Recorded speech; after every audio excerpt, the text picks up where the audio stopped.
Good morning students. आपकी पाठ्य पुस्तक सृष्टि का लेसन नंबर 2 हार की जीत हम कर रहे हैं। उसका आज आगे का पाठ करते हैं और लेसन को कंप्लीट करते हैं। हार की जीत एक हृदय परिवर्तन की कहानी है कि किस प्रकार हमारे व्यवहार से एक हिंसक डाकू भी सज्जन व्यक्ति में बदल जाता है। अभी तक हमने जाना है कि व्यापाइस का भेष धारण कर डाकू खड़क सिंह बाबा भारती का घोड़ा सुल्तान को ले जाता है। आगे का देखते हैं।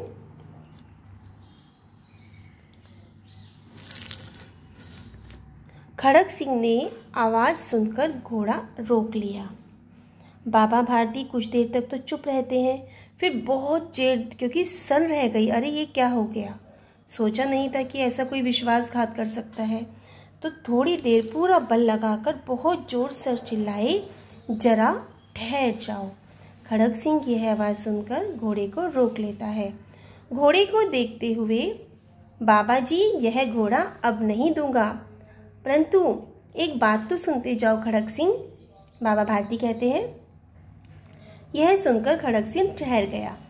बाबा भारती ने निकट जाकर उसको ऐसी आंखों से देखा जैसे बकरा कसाई की ओर देखता है और कहा, यह घोड़ा तुम्हारा हो चुका है। देखिए, ये स्पेशल देखेंगे बाबा भारती के कितने सज्जन व्यक्ति हैं कि कह रहे हैं ये घोड़ा अब तुम्हारा हो चुका है। ऐसा घोड़ा जो उनको जान से भी प्रिय था। मैं तुमसे इसे वापस करने के लिए नहीं कहूँगा, परंतु खड़क सिंह केवल एक प्रार्थना है, उसे तुम अस्वीकार मत करना, नहीं तो मेरा दिल टूट जाएगा। बाबा जी आज्ञा कीजिए, मैं आपका दास हूँ, परंतु यह घोड़ा नहीं दूंगा। खड़क सिंह सोचता है घोड़ा मांगेंगे, अब घोड़े का नाम ना लो। बाबा भारती कहते हैं, मैं तुमसे इसके बारे में कुछ भी नहीं कहूँगा, बस केवल यह कहना चाहता हूँ कि इस घटना को किसी के सामने प्रकट नहीं करना। बाबा भारती कह रहे हैं, बस मैं यही कहना चाहता हूँ कि इस घटना को किसी के सामने प्रकट मत करना। कितनी बड़ी बात है। एक तो घोड़ा ले गया, शोर मचा देते, सबको बताते, लेकिन वो कह रहे हैं कि घटना किसी को मत बताना। खड़क सिंह का मुंह आश्चर्य से खुला रह गया। वह सोच रहा था घोड़े को लेकर यहाँ से भागना पड़ेगा, परंतु बाबा भारती ने तो स्वयं कह दिया कि इसका वर्णन मत करना किसी के सामने। इसमें उनका क्या प्रयोजन हो सकता है। खड़क सिंह बहुत सोचा, परंतु उसकी समझ में कुछ भी नहीं आया।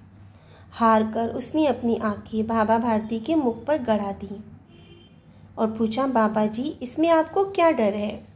बाबा भारती ने उत्तर दिया, यदि लोगों को इसकी घटना का पता चल गया तो वह किसी अपाइस पर विश्वास नहीं करेंगे। कहते ना, एक मछली पूरे तालाब को गंदा कर देती है। एक विश्वास व्यक्ति का उठ जाता है तो आगे कोई असहायों पर, ज़रूरतमंदों पर, आवश्यकता वाले व्यक्तियों पर विश्वास नहीं करेगा, जैसे कि वर्तमान में भी हम आजकल देखते हैं। यह कहते कहते उन्होंने सुल्तान की ओर से अपना मुंह मोड़ लिया, जैसे उनका कोई अब संबंध ही नहीं था। बाबा भारती तो चले गए, परंतु खड़क सिंह के कानों में उनके जो बोल थे वो गूंजते रहे कि इस घटना का वर्णन किसी के सामने मत करना, इस घटना को किसी के सामने प्रकट मत करना। सोचने लगा, कितने ऊंचे और पवित्र विचार है।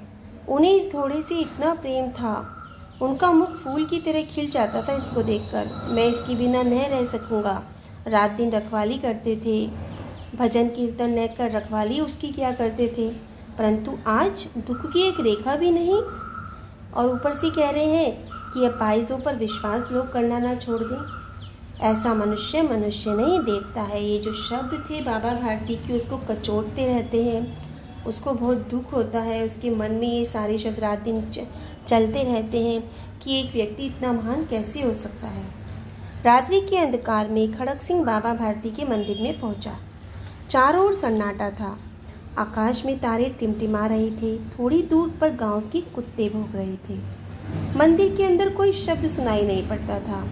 खड़क सिंह सुल्तान की लगाम पकड़े हुए था। धीरे धीरे फाटक पर पहुंच गया। फाटक खुला हुआ था। बाबा भारती खुद लाठी लेकर पहरा देते थे क्योंकि सुल्तान था वहाँ पर, लेकिन अब तो किसी को किसी की चोरी या डाके का भय ही नहीं था। खड़क सिंह ने आगे बढ़कर सुल्तान को उसकी जगह पर बांध दिया और धीरे से सावधानी से फाटक बंद कर दिया। इस समय एक हिंसक खड़ग सिंह डाकू की आंखों में नेकी के आंसू थे। नेकी के आंसू, जब हम कुछ अच्छा काम करते हैं तो हमारा हृदय में एक अच्छे आंसू निकल कर आते हैं कि हमने कितना अच्छा काम किया है, तो उसे कहते हैं नेकी के आंसू। रात्रि का तीसरा पहर बीत चुका था। चौथा पहर आरंभ होते ही बाबा भारती ने अपने कुटिया से बाहर निकले, ठंडे जल से स्नान किया, जो उनका नित्य कर्म था। उस प्रकार जैसे कोई स्वप्न में चल रहा हो।